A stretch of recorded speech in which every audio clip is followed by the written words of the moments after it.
Hey, what's up? I'm going to mix up yet again. Kind of been thinking. The 1980s were a very good and a very, very sad time for automobiles. For those who don't know, I really haven't expanded on it too much. There is a very quick video I have thrown up of my Civic. It's I refuse. I'm nostalgic. I refuse to sell my first car. I'm going to keep it forever, regardless of what other vehicles I have and own. And that's actually an old video. It has a whole new engine in it, but whatever. I'm a car guy, car geek. I'm admitting it. So back to the 80s. It was an incredible time for cars. As I said, it's full of suck and full of awesome. And I think it's pretty easy to name some of the most important cars, some of the fastest cars, some of the best cars. But there's this factor, I don't know what to call it, but it's like the cool factor. It's something that's, it doesn't matter how much horsepower it made, it doesn't matter how fast the car was, it didn't matter how thick the torque band was. This thing is just cool because it's cool. It's the story of it, something like that. So I was trying to think, what is the coolest engine out of the 1980s? And I've asked a couple friends this, and I've been getting response back through text, email, in person, all that good stuff. Because I really like, you can't have a wrong answer. Some people are going to say something like the Ferrari F40. It's just that ridiculous. It deserves the title. It's a cool engine. It's a cool car. Absolutely. Like, it's cool because it's so fast, but being fast, is that cool? And I know I'm getting a little esoteric, like, kind of Top Gear here. And I don't know if that's really that cool. It's ridiculously fast. It's incredible. It's a marvel of technology at its time. But, that, I don't even know what the word or way to describe it is. Cool for being cool. Yes, it can have positive qualities, and it should, but it just doesn't have that kind of it factor of being it because it's it. The 959, which is, what makes that car so special to people who don't know what it's a Porsche. For people who don't understand what it is it is a 30-year-old supercar, and it is still fast, and it will beat. You can buy a Ferrari today. You go buy your little Ferrari, and this car from 30 years ago will still kick its butt. Like that, it might not kick its butt, but it'll hold even with it. And now if you take a TPI, a 350 Camaro from that era, and you take a Camaro now, I would honestly rather have a minivan today for a drag race than a 350, So that whole thing, the technology has changed that much, but this car is still a rocket ship today. So the 959, but at the same time, at the end of the day, it's basically a 911 on steroids. So it's like, is that really cool? Which is cool because it's a cool car with more coolness, but, it doesn't have, like, that kind of quirk to it. So I've been really trying to think about it. A lot of people are saying, like, Grand National motor or the Turbo Trans Am motor, which is actually the same thing.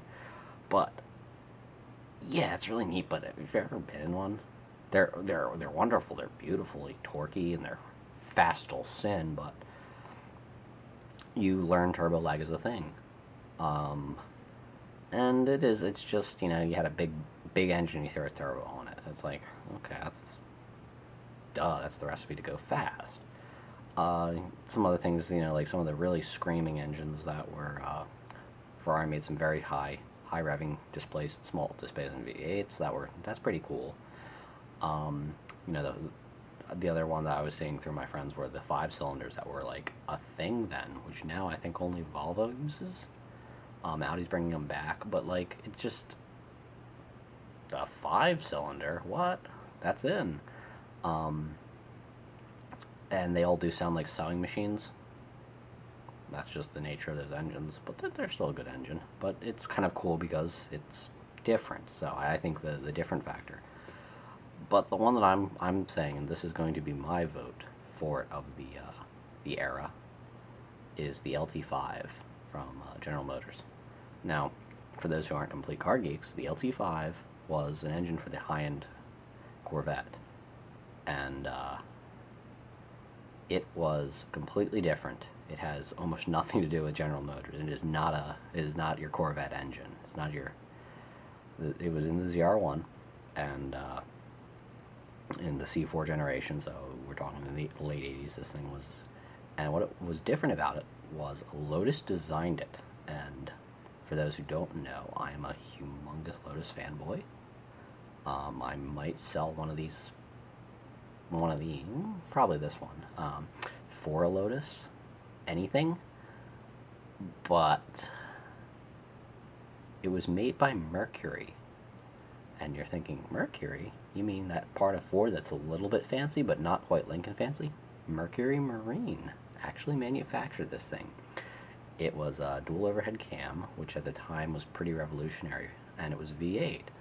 Now, I mean, even currently the Corvette is an overhead valve motor, so, which a lot of people think it is old school, and in some ways, yes, it's old school, but General Motors has really stuck to the overhead valve system, and they've done phenomenally with it, and it's got its upsides as well. But I just want to think and say that I think the LT5 might be the coolest engine of the era. It wasn't the fastest car. It was very, very fast, and it's still respectably quick. People slap slicks on them, rip the exhaust off, and do some headers, and still run an 11-second quarter mile. And the C4, because the ZR1 had a suspension package, all that, and they can blast through an autocross on slicks, and Corvettes can fit big tires. So it's still a good car, and I think part of being cool is quirky.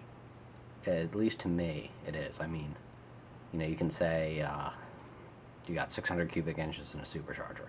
Like, that's cool because it's fast, but it's cool because it's fast. It's not cool because it's, like, you did what with what. And, I think that Quirk has a big thing in automotive because we all know we can go fast one way or the other.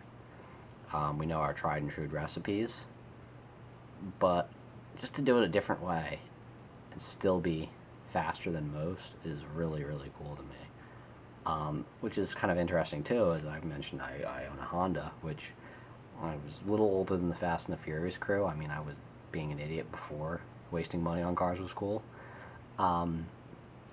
So I gotta talk to everybody who was groundbreakers with this, and they did it because it was different. And what was real fun for me was getting to know everybody who was a somebody in that scene and all that. And I do hate saying it was a scene, but to see like these things that were like a joke and everything like that, and to know like so much of them, and now it'd be like a counterculture. It was like to have have certain engines was the equivalent of a small block Chevy, which we all know. It's like you go to, it's like, oh, I need to put an engine in something. What do I do? Drop a small block Chevy in it. Done. It's really kind of funny to me that there was a counterculture built up so much that it was so commonplace that it was no longer cool again. So you had people buying an 83 Accord and dropping in a Toyota Supra engine somehow. And they cut out half the car to do it because anything else has been put in it already. So it's fun to see a counterculture grow so fast. But, so, I've kind of been rambling, but I don't know, I just got that little kid feeling in me when I kind of been talking to my friends all about cars and stuff like that, so that's why it's kind of been long. But I want to say that I think, and I'd love to hear if anybody watches this, what their opinion is, not their opinion is horrible, but what their opinion is, what is the coolest car engine from the 1980s? So please feel free to comment on that. I'd love to hear it. You don't have a wrong answer, so let's go with this. Let's have some fun, and if you want to defend it, I'd really love to hear why. I'm saying the LT5. That's my choice. So LT5.